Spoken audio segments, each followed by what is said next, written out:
There's a lot of drama around VAR. Thank goodness for me, because that's basically all I've been talking about for the last couple of weeks. I honestly don't know what I would be doing. I would be walking around outside, smelling fresh air, looking at the sun. God, that sounds like it sucks. No, I'd rather sit in this room and talk about VAR, but there's one league in which I will not be able to do that. And that I find incredibly interesting. The league is the Swedish League. The Swedish League operates in a particularly unique democratic fashion. Unsurprising, the Scandinavians seem to usually have their shit together a little more than everybody else, at least since the Viking Age, when they seem to be a bit more of a problem. You know, I'm not a history nerd, I swear. I'm a history nerd.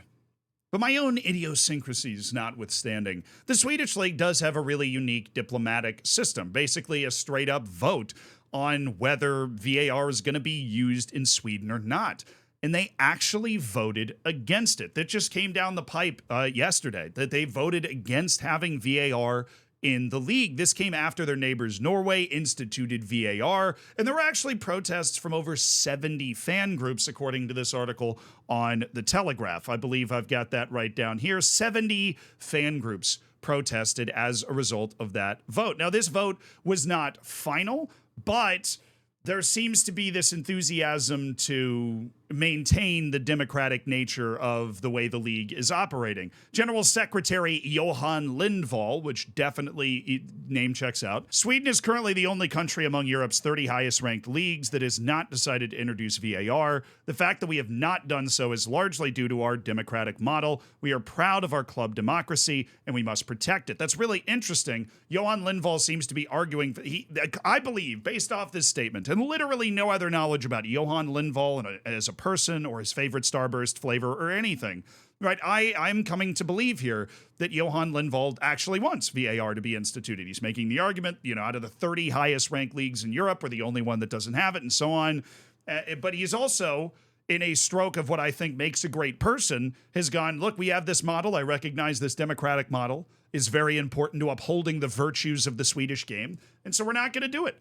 And that's that. The president of the Swedish Football Association, Fredrik Reinfeldt, also confirmed that it would not be implemented in the near future after saying that the system was, and I quote, according to this article, our future. And he went on to actually give you the exact numbers. If I counted correctly, we have 18 elite clubs and 2 districts that have said they do not want to introduce VAR. We respect that. That's out of 32 teams, the top level. So this really is just a more than 50% type vote. Reinfeldt also said, I stand by respecting the democratic rules of the game, which I just want to say, I find this so unbelievably refreshing. I spend so much time on this channel talking about big wigs, strong-arming clubs, fans, players, whole leagues into doing what they want to happen, whether it be Javier Tebas at La Liga, Don Garber in MLS, right? These guys, Florentino Perez at Real Madrid, right? These guys that are able to shape the world to their whim, and they make decisions that I hate, but also when you look at it from what they're trying to accomplish, pure dominance, pure market share, pure profit, you can understand the motivations of what they're trying to do, where in this instance, you have people doing the exact opposite of that. You have the president of the Swedish Football Association honoring the democratic standards of the game. You have the whatever he is, the general secretary of the Swedish Football Association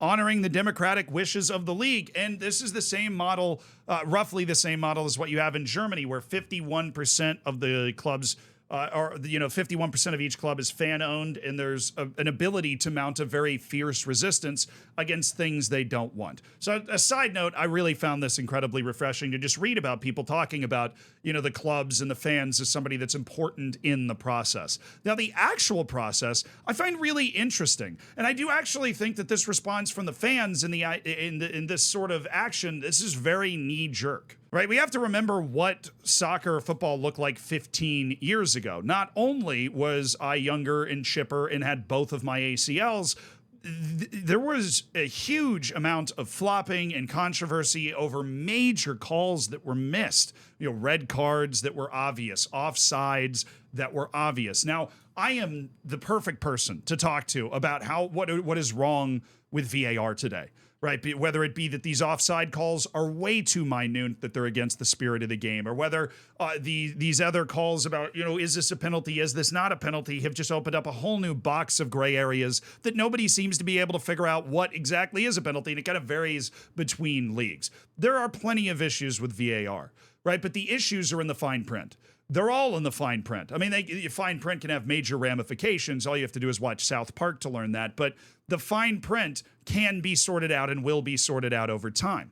Now, what I would not be against, and I wouldn't be surprised if my boy Johan Lindvall attempted to propose something like this, is going forward and modifying the use of VAR, right? Because every league seems to just be admitting VAR is like this carte blanche. We're going to use it to fix everything that we possibly can. Where you could just use VAR for they say clear and obvious mistakes, for very obvious mistakes. Now, they left that door open here because Reinfeldt kept talking, the guy that heads the federation. And he said, so then it's up to us to make the decision. It's clear how it looks right now. The clubs do not want the introduction of this specific technology. That is politician speak for saying the door is a little open. And that's not surprising because I will tell you this. In 10 years, the Swedish league will not have no VAR. That was a double negative. The Swedish league in 10 years will have some sort of video assisted refereeing, right? It's like the march of time, right? You want to be able to get things right. And there's going to be some sort of catastrophic moment where a ref, through no fault of their own, gets something catastrophically wrong, which is the reason VAR exists in the first place, right? And at least having it as an option, I think, is better than not having it as an option.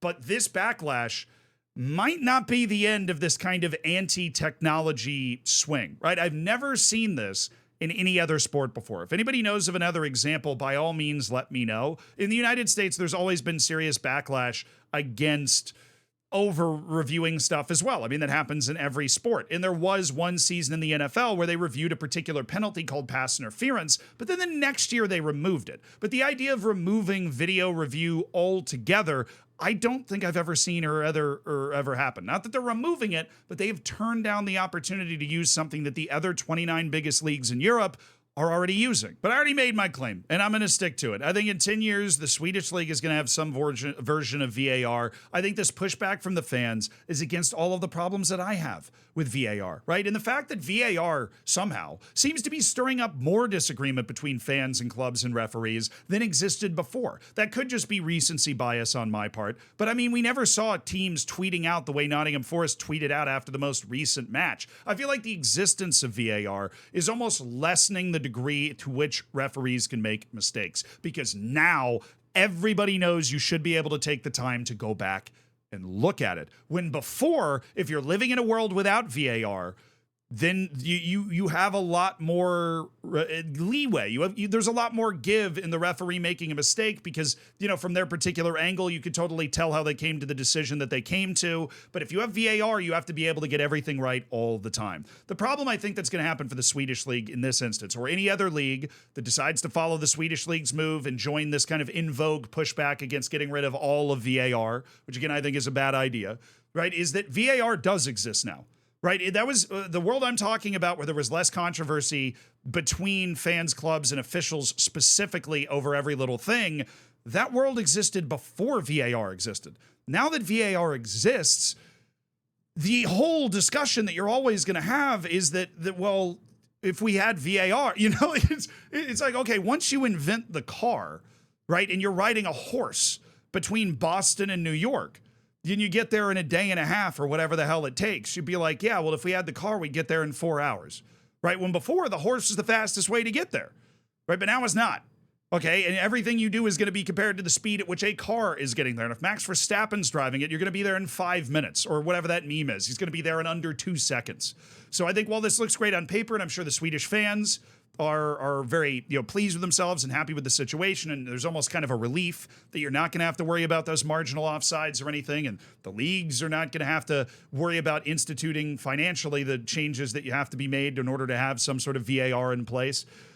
I think long term you're going to end up with, well, just angst and anxiety and controversy and conversation about how this would be different if VAR was there. Because VAR is the devil that's been let out of the box. It was inevitable. It was always going to exist, right? Because we have the ability to watch it back on replay and figure out what happened, right? But people have different ideas of what happened, right? And it is very hard to codify the rules in a sport that is played in literally every corner of the globe. It's going to take time. And I am not an optimist. I wouldn't go that far. But 30 years from now, I think there's going to be a much better understanding of how to administer VAR than right now. We're in the Wild West right now. And if you're in Denver in 1885, right, it's a freaking wild place with no laws and everybody's figuring out how to live. But by the time it's like 1935 in Denver, pretty chill, right? You know, mountains, clean water, some weed, I guess. I don't know what they were doing in 1935, definitely now. But we're in the Wild West phase right now. We're going to come out of it, right? In Sweden, while this is like a short-term relief, is going to probably end up with swirls of controversy about, well, why don't we have VAR? And one club's going to get screwed here and another one's going to get screwed there and somebody's going to get a bad card. And then they're basically not going to be able to avoid the same types of conversations and controversies that are going to be happening everywhere else in the world. They're just going to sound different. Because instead of us looking at two lines in the FA Cup semifinal and going, what the hell's happening? We're going to be, you're going to be in the Swedish league looking at somebody that flopped and drew a red card going, this is so easily preventable. Why aren't we preventing this? The controversy's here to stay. And I hope I'm freaking right that in 30 years it's going to be gone. Or not gone, but like, we'll at least know what we're supposed to be doing. This is interesting, though. I like a league taking a chance like this, and I love the democratic part of it.